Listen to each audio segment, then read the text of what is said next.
লক্ষ্মীপুরে আয়োজন হয়ে গেল বাংলাদেশ আম জনতা পার্টির ঈদ পুনর্মিলনী অনুষ্ঠান। দলটির জেলা শাখার উদ্যোগে বাগবাড়িতে একটি অভিজাতপূর্ণ ঐতিহ্য কনভেনশন সেন্টার অ্যান্ড চাইনিজ রেস্টুরেন্টে ঈদ পুনর্মিলনী ও আলোচনা সভা অনুষ্ঠিত হয়।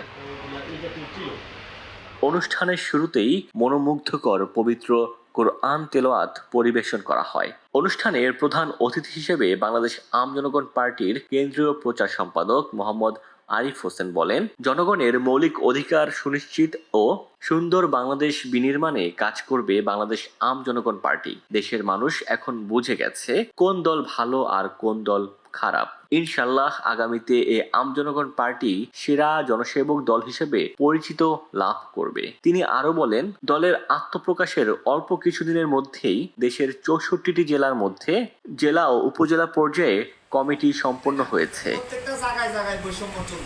কেন্দ্রীয় কমিটির সদস্য ও জেলা আহ্বায়ক মোহাম্মদ মোর্শেদ আলমের সভাপতিত্বে স্বাগত বক্তব্য রাখেন বাংলাদেশ আম জনগণ পার্টির কেন্দ্রীয় কমিটির প্রচার সম্পাদক সদস্য সচিব মোহাম্মদ মাসুদুর রহমান। অনুষ্ঠানের সঞ্চালনা করেন।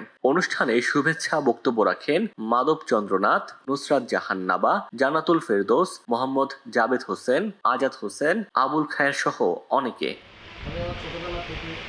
অনুষ্ঠানে প্রধান অতিথিকে ফুল দিয়ে বরণ করেন লক্ষ্মীপুর আম জনগণ পার্টির সদস্যরা। পরে একে একে বক্তব্য দেন সব নেতাকর্মীরা। এ সময় তারা বলেন, বাংলাদেশ আম জনগণ পার্টি হচ্ছে জনসাধারণের দল। ন্যায্যতা, সুশাসন প্রতিষ্ঠা করা, মজলুমের পক্ষে কথা বলা, একাদশ শ্রেণী পর্যন্ত বিনা বেতনে পড়াশোনার সুযোগ করে দেয়া ও দুর্নীতিমুক্ত বাংলাদেশ গড়াই হচ্ছে এ দলের প্রধান লক্ষ্য।